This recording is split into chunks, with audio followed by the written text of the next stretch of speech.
Medium గురించి తెలుగు భాష అభివృద్ధి గురించి మాట్లాడుతున్నప్పుడు మనం గురజాడని కనుక గుర్తుపెట్టుకోకపోతే గురజాడ బోధించిన మళ్ళీ మనం ఆయన డిసెంట్ పత్రం అసమ్మతి పత్రం లాంటివి మర్చిపోతే మనం చాలా తేలిగ్గా మళ్ళీ ఆయన అప్పట్లో వద్దని వారించిన పండిత భాష వైపు మరలే అవకాశం చాలా ఉంటుంది. కాబట్టి తెలుగు సంస్కృతి పదిలంగా ఉండాలంటే గురజాడను ఒక సాంస్కృతిక కేంద్రంగా మనం మార్చాల్సిన అవసరం ఉంది. తప్పకుండా ఇక్కడ మిత్రులందరూ గత నుంచి కోరుతున్నట్టుగా గురజాడ పేరుతో సాంస్కృతిక విశ్వవిద్యాలయం ఏర్పాటు చేసి అందులో తెలుగు భాష సంస్కృతి మహిళల ఔన్నత్యము లౌకికమైన ప్రజాస్వామిక విలువలు ఆయన ఒక మాట అన్నారు, రాజకీయాల్లో వచ్చినట్టే ప్రజాస్వామ్యం భాష సాహిత్యాల్లో వస్తే తప్ప అది సంపూర్ణం కాదు అన్నారు.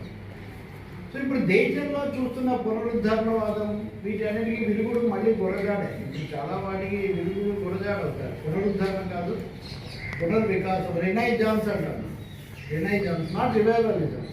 రివైవలిజానికి విరుగుడు రినైజాన్స్, అది గురజాడ గారు మనకు చూపించారు. కాబట్టి ఈ 110వ వర్ధంతి సందర్భంలో గురజాడ నివాసాన్ని మరింత కట్టుదిట్టంగా చేయటము విదేశంగా ఇది భావననే ఉంటుంది. కానీ అక్కడ ఉన్న కొన్ని ఏర్పాట్లు ఇక్కడ లేవు, ఇప్పటికి కూడా ఆ రక్షణలు కూడా కొన్ని లేవు. అదే మీ ప్రభుత్వానికి ఏర్పడితే ఎన్నో తీసుకొని ఏర్పాటు చేస్తున్న ప్రభుత్వానికి ఇది పెద్ద విషయమే కాదు.